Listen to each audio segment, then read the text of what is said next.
because we were really a team. Kasi Oh, ang weird eh. we didn't like each other.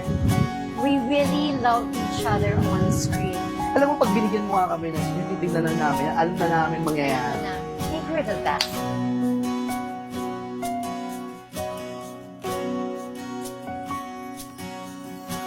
Hawakan mo ang kamay ko nang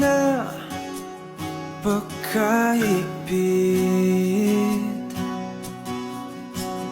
Pakinggan mo